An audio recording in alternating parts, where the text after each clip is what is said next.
Hey guys, I thought that it was time to go ahead and do an update. It's been a minute since I've done a health update, but I need to talk about this time. So we're currently at the winter solstice. This is typically, honestly, the worst time of the year for me. I'd say the other time that's really hard is usually around June, which this year it was a little earlier. It was like late May, early June. But this time period is usually really difficult for me for a lot of different reasons. I think the days continuing to get shorter, it's tough. I will say though, last year it was definitely different. So I need to talk about the differences. As you guys know, I make these to document things. And so I want to document how it feels to be in this late autumn as an obese person rather than a super morbidly obese person like I was last year. So I didn't really gain any weight over November. Basically none. I actually lost a little bit of weight in the beginning of November. And by the end of November, I did stagnate as it got colder, but I didn't gain. Even with Thanksgiving and everything, even now, I would say I'm probably holding steady. I'm probably about even. I'm not really gaining weight at all. And I definitely have a different relationship with the gym this year than I did in previous years, because unlike previous years, I would get a relief from no longer going to the gym.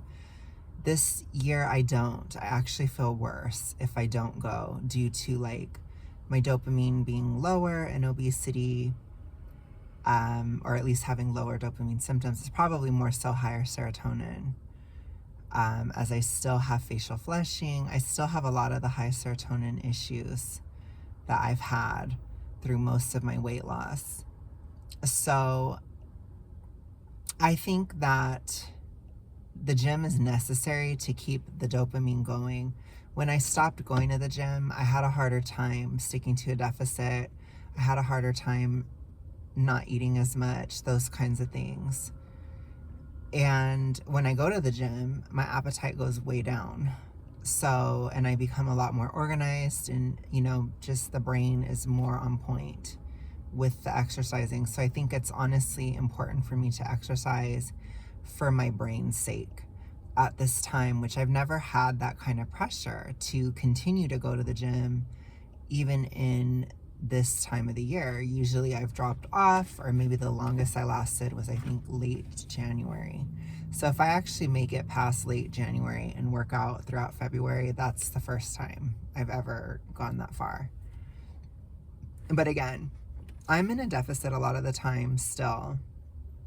And I want to talk about that because I really have this tug of war right now between two sides.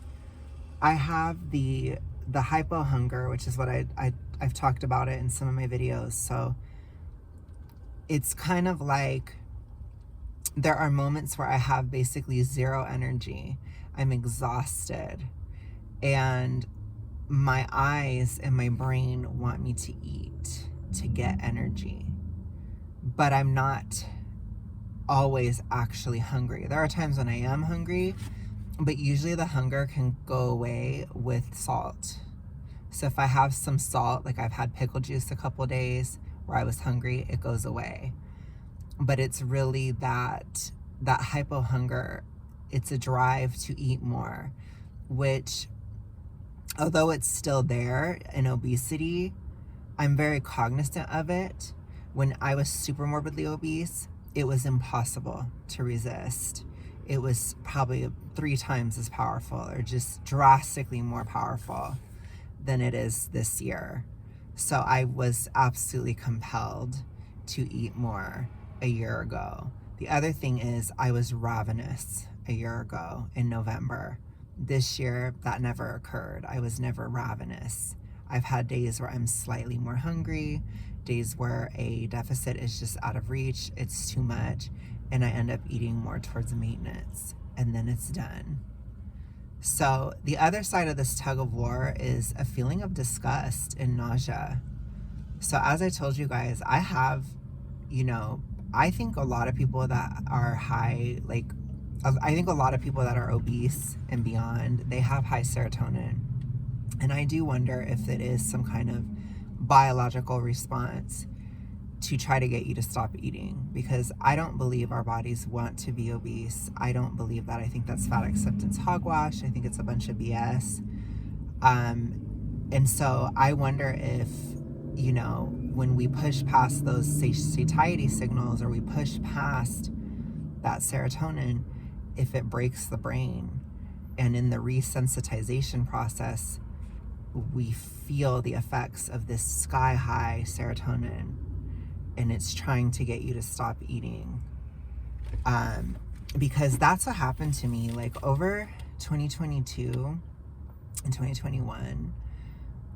I was not doing the eating disorder behaviors anymore. And by the time I got to 2023, I was going into spring, and I became, you know, even before that, even going into like December of 2022, I went into that serotonin storm. Like, I started to resensitize to this hormone in my brain because I hadn't binged in such a long time. It had been 2 years. And so it's like those signals start to kick in really, really, really powerfully. Now, remember too, I have been doing a thyroid protocol. I've avoided all seed oil consumption for the most part. I mean, there's maybe been a couple drops here or there throughout the years, but honestly, on a day-to-day basis, none, basically. So I don't know if that has to do with it too, and just becoming less hypothyroid in general. You know, people that are hypothyroid, it's easier to have low dopamine when you're hypothyroid, for example. They're kind of like opposite hormones. The same thing with, like, it's easy to be adrenal if you're hypothyroid. They're opposite hormones. Like, it's easier to have higher estrogen if you're hypothyroid. They're kind of opposite. Those are literally opposite hormones, so they actually cancel each other out. But it's like, when I think about it on a physiological level, I can see like maybe it was the hypothyroidism kind of healing. But I also wonder if there is some aspect of the ED that caused that really strong serotonin storm that was insane in 2023. It was crazy. Where it was just so powerful. Like, I can't even explain it.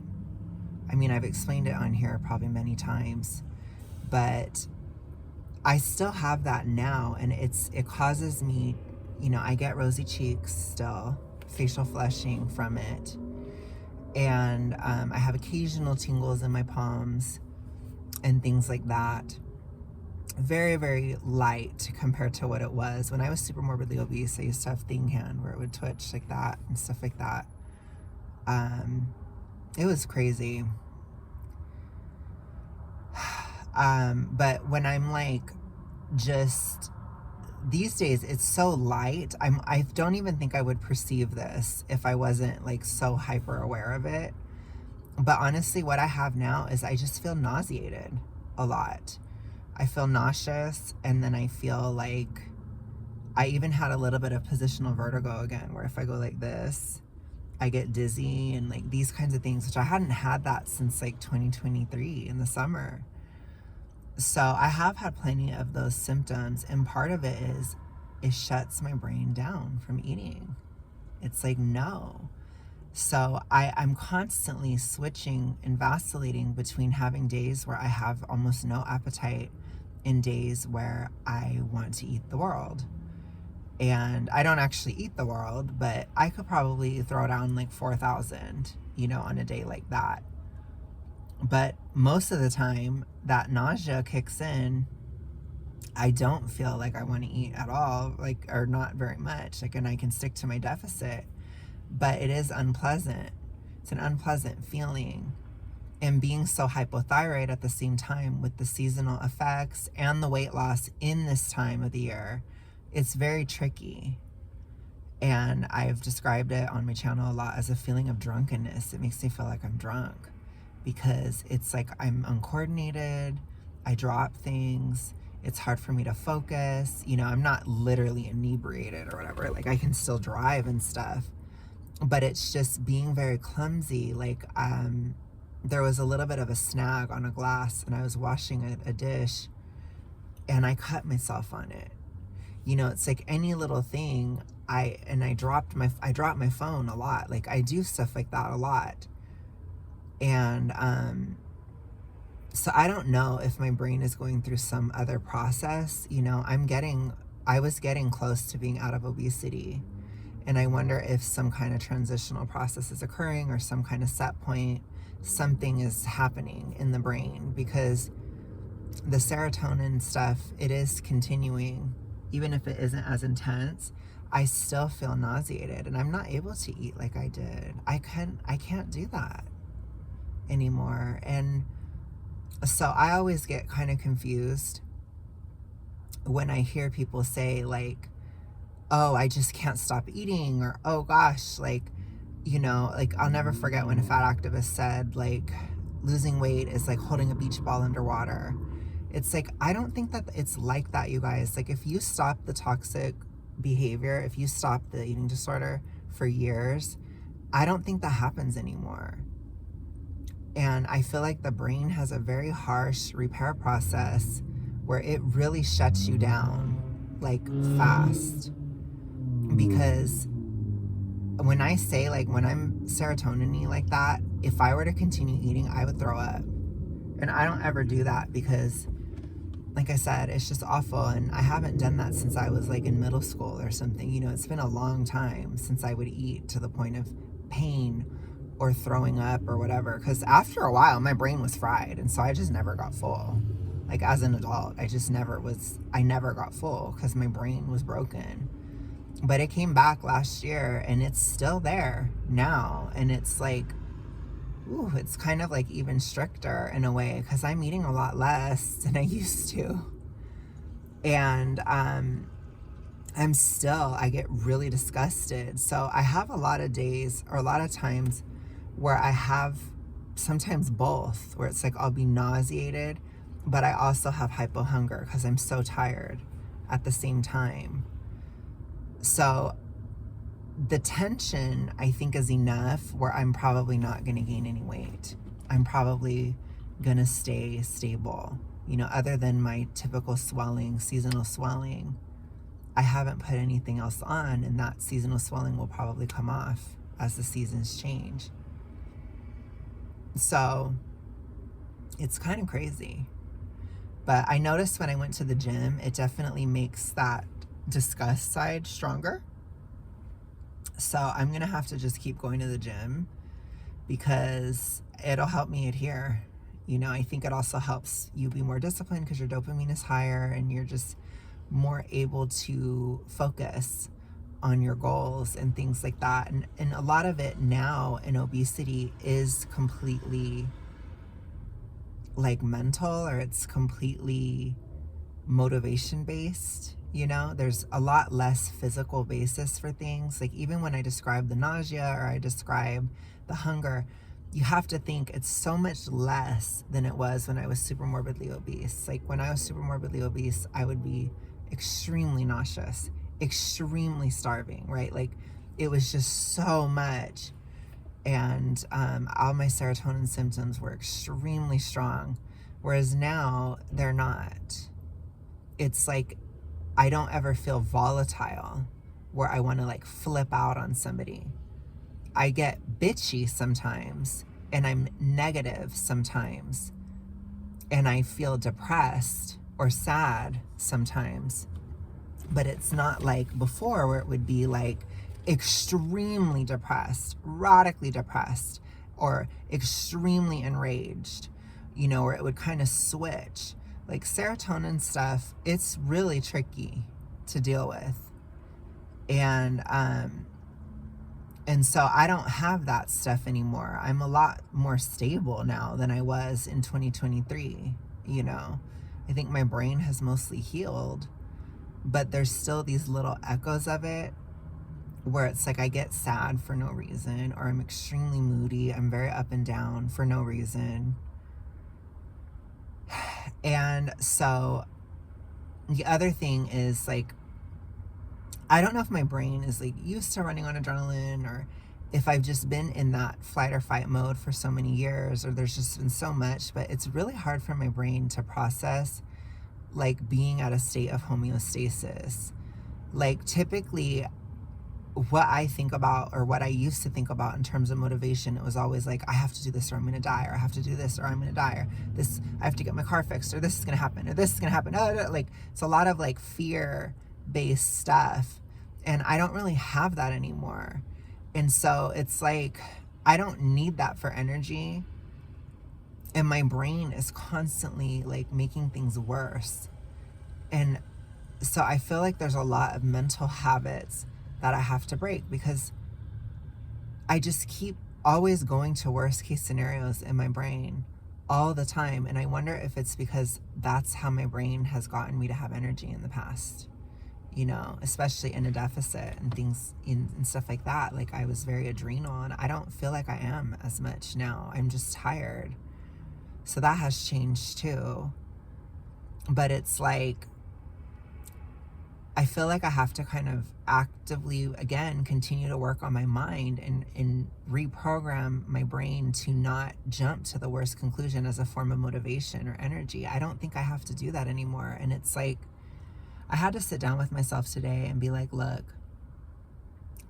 you need to stop with these imagined worst case scenarios, because your life is not rosy. I was like, if you need negativity, just look at the way your life is. It's not a fun time. It's not rosy. There's plenty of negatives that you actually are dealing with. So I literally told myself today, if I have to think negatively, think about what's actually real, and think about what is in front of you, and what are the negative things that you do have to deal with on a day-by-day basis, because this isn't a fun time for me. It isn't. I don't think it's a fun time for most people for a lot of different reasons. And it hasn't been fun. I have a lot of work on my plate. There's a lot of things that I have to deal with, and, you know, it's just not rosy. It's not terrible. It's not catastrophic. It's not dramatic even. If anything, it can be kind of boring, or just a little sad. But it's like, I think just really looking at the actual situation I'm living in, it will help me, because I don't know if I have been, as a habit, just constantly blowing things up in my mind as a way to get energy. And that's probably true. And probably throughout morbid obesity, I probably still had to do that. But I don't anymore. And, you know, heading into this I believe this is probably the last time I'm going to be extremely hypo. I might have another moment towards the summer solstice, and that will certainly be the last time. But I feel like this one is the last really bad hypo moment right now. This is the floor. And the floor, although it's there, it's a lot. Like, even when I talk about my life isn't rosy, this hypothyroidism is a reality that I have to deal with. You know, it isn't a fun thing to deal with. And I have to, because of the way my body is, the momentum of the weight loss, just all these different factors. As I told you guys, the disgust. Even if I wanted to eat more, I'd still have to go to the gym, and going to the gym would still make me want to eat less. So it's like, I don't have a way to feel better. And I feel like sometimes we're sold a lie that there's always a solution to a situation, and sometimes the only solution is time. And I think I have to just accept that. And that's tough too, because it doesn't matter what I do, with how hypo I am in this current moment, with all of these weird leverages that keep me here at this moment. I'm gonna feel pretty sad anyways, or I'm gonna feel moody or up and down anyways. And I'm going to have side effects from it, and I'm going to have physical effects from it anyways, no matter what I do. So what does it matter if I continue to lose weight or not? You know, it'd be better to just continue everything. And so I try to think about this time as like, okay, I feel like I don't want to do anything, but I'm going to be miserable anyway, so just do what needs to be done. You know, I have financial things I have to catch up on still. I'm almost done though. I have, you know, family obligations. I have, you know, just a lot on my plate at the moment. And it's not rosy, but and then having this disease on top of it, which it will pass. I know it will. And it's like, I'm so close. I'm almost out of obesity, you know, and it's like, I have that kind of looming over me too. I have to let go of all this shit. And I think I didn't understand how much mental work it would take, because it really has been mentally exhausting. You know, like I feel like I've done the work in regard to being out of the eating disorder, but I don't feel like I've done the work when it comes to being out of like obesity or out of hypothyroidism. Like, and it's like, I'm trying to reflect on it, because I really do feel like this is it, and it'll probably be over after this. And so I've been reflecting on the past few years and the past, you know, 15 years or however long I was hypo. I've been reflecting on it, and what did it do for me, and what did I learn from it, and all these different things, because my life is going to be totally different after this time. You know, it's going to be a slow process, but it will change, and it will be completely different. And I have to find an entirely new framework of getting energy and finding an entirely new way of living to the root of it. You know, this is getting beyond the mental health aspects. This is like basic physical stuff. You know, have I been constantly blowing up the negatives in my life as a form of energy? The answer is probably yes. And is that necessary anymore? No. Is that helpful now? No. But did it used to be? Yeah. And I think that these questions and like these mental exercises I'm currently going through as I'm at the floor of the year seasonally, it is really strange. And I think too, I have to just kind of get through this time successfully so that I have confidence too. Because it's hard when every single December for the past 4 years has been completely hellish. 2020 was hellish, 2021 was hellish, 2022 was hellish, 2023 was hellish. You know, it's like, it's hard to go through when you start expecting a time of the year to be hell. It's hard to get to that, and it's like, oh, it isn't. It's like purgatory, you know? It's like, it's a little worse, but it's not that bad. And why am I continuing to blow it up? I really have to adjust my mind and understand I am not in a dire strait anymore. And that's hard for me. That part is really weird, because it's been so many years of being in that dire strait, and I'm not. It's not great, but it isn't catastrophic. And I think I'm having a hard time with that, because sometimes things are just kind of funky, you know, and there isn't much to say about it. There isn't much to think about it other than dealing with the issues that are in front of you. And it's like, oh, I'm not used to this. I'm not used to thinking this way. So I always talk to you guys about it, like when I'm having these really challenging times in the journey. And this one is really challenging, but it's like very internal. You know, I think like August, it was very challenging externally and socially. I was going nuts over it. But this time, it's more internal. It's like how I think about things. And I have to tear that down because this is no longer useful. And it's kind of vestigial, I guess is the word. These ways of thinking.